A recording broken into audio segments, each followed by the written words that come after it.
Tell me one thing in your life that is great that came as a result of being comfortable. Most of us aren't defeated in one decisive battle. We are defeated one tiny, seemingly insignificant surrender at a time that chips away at who we should really be.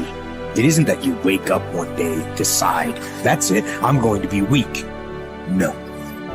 It is a slow, incremental process. It chips away at our will. It chips away at our discipline. Move out of your comfort zone.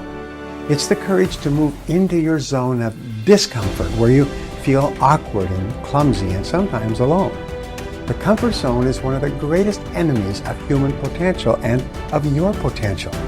The people that are really successful, they're not looking for comfort. They're looking for excitement. They're looking for potential. Give up this old idea, I just want to be comfortable. Quit lying to yourself. You know you seek more than comfort. So understand that when you're trying to avoid the pain, when you're trying to avoid the struggle, when you're trying to avoid the hard things in life, you are actively choosing to be average. Start putting some pressure on. Put some pressure on yourself. Get out here and get about it. Once you figure out that you're in a race amongst billions of people that live in this world, you're in a race by yourself. You have a purpose, and it's your purpose, not everybody else's purpose. It is your purpose and only your purpose, and it's your race. That means you are persistently bigger than your excuses. You are persistently bigger than feeling lazy. And you are persistently beating the feelings that typically stop you. Stop coming up with excuses. Don't give yourself permission to continue to live a small life. You can't fit a big dream into a small life. Give yourself permission to go for it, to test yourself, to challenge yourself, to live full. When the sun comes up, you've got all the books, you've got all the tapes, you've got all the access. Now it's time to hunt. And what separates you from everybody else is that when it's time to hunt, you're ready to hunt.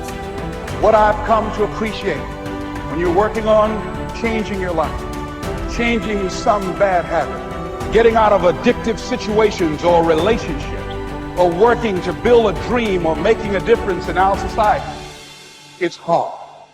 There are going to be all kinds of challenges that we all must face. You cannot live in this world without a challenge. You cannot live in this world without a struggle. Greatness is right on the other side of pain. So what are you running from it for? You say you want to be successful, then push through it.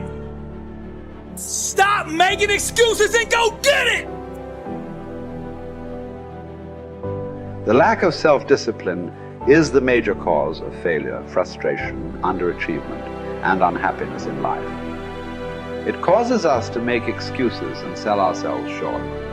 Perhaps the two biggest enemies of success, happiness, and personal fulfillment are first the path of least resistance and second, the expediency factor. The path of least resistance is what causes people to take the easy way in almost every situation. They seek shortcuts to everything. They arrive at work at the last minute and leave at the first opportunity. They look for rich, quick schemes and easy money. Over time, they develop the habit of always seeking an easier, faster way to get the things they want, rather than doing what is hard but necessary to achieve real success. The expediency factor, which is an extension of the law of least resistance, is even worse when leading people to failure and underachievement. This principle says people invariably seek the fastest and easiest way to get the things they want, right now, with little or no concern for the long-term consequences of their behavior.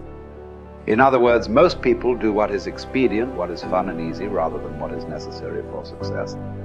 Every day, and every minute of every day, there is a battle going on inside of you between doing what is right, hard, and necessary, like the angel on one shoulder, or doing what is fun, easy, and of little or no value, like the devil on your other shoulder. Every minute of every day, you must fight and win this battle with the expediency factor and resist the pull of the path of least resistance if you truly desire to become everything you are capable of becoming. And then when you see people take on more responsibility and decide that they're going to aim up and confront their suffering honestly and forthrightly, that their lives get better and the lives of people around them get better too. And so that's very strange as well, because it also means that the pathway to less suffering is through suffering, right? And that would be hopeful if the world was constituted that way. It's like, well, there's suffering. How do you make it worse? Run away. How do you make it better? Confront it. Yeah, but it's suffering. It's like, yeah, but it's there. There it is. It's right there. It's a precondition for existence or something like that. And it's like you have something important to do as well. And you confront it, and that's the pathway to transcending it.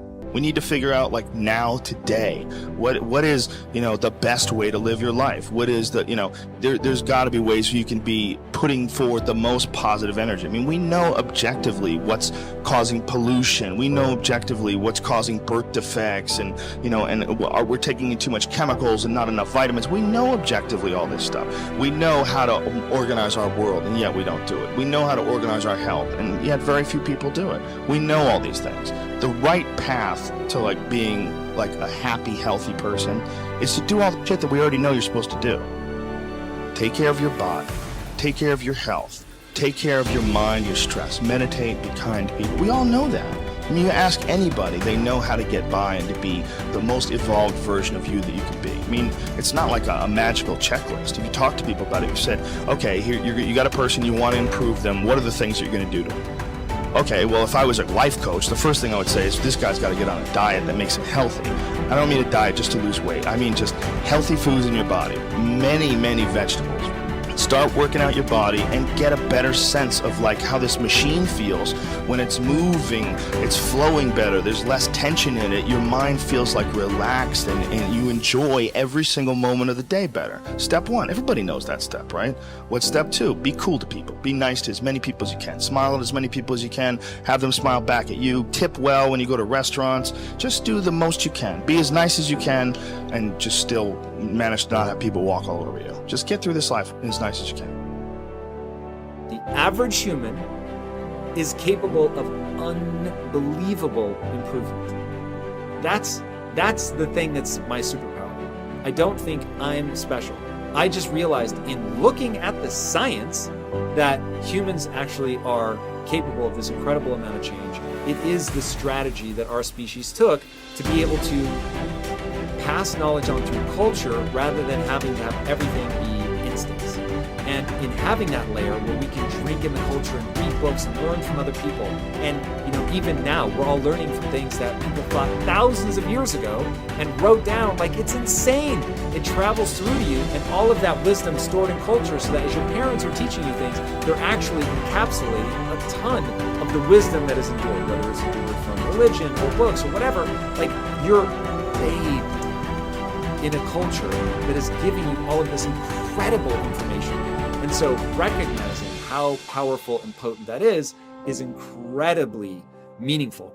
But you have to understand that you have to allow yourself to believe that you can learn from that culture in the same way that everybody else can. And that's what you're designed to do. Now, for me, that completely gave me the confidence, and I put confidence in air quotes because it's not like I believe something specific about myself. I just believed that the human animal is capable of this extraordinary change. And so now I just needed to point myself in that direction. Now, this is the key. Once I realized that I could get better at anything, it dawned on me that how I spend my time is a spiritual consideration. And I didn't want to die with potential that I failed to turn into skill set. That to me, that speaks to me. How much of my potential can I actually turn into skill set and get good at this stuff and push and grow and improve? That to me is just this incredibly intoxicating thing. So for me, the discipline, the confidence, all of that comes from recognizing the human animal. Nothing special about me. The human animal is capable of extraordinary change. I'm going to have to put time and energy into doing it, but I'm capable of getting this change. Therefore, I can do anything I set my mind to. Therefore, it really matters what I choose to spend my time on. Therefore, I want to put structure and discipline in my life so that I can move forward on things that excite me, that matter to me, because I really can have this big crazy dream that I'm thinking of. So my discipline is really born of my desire to have that thing, coupled with my belief that I can actually get there. Desire and belief. Get those two things right, and the discipline will take care of itself.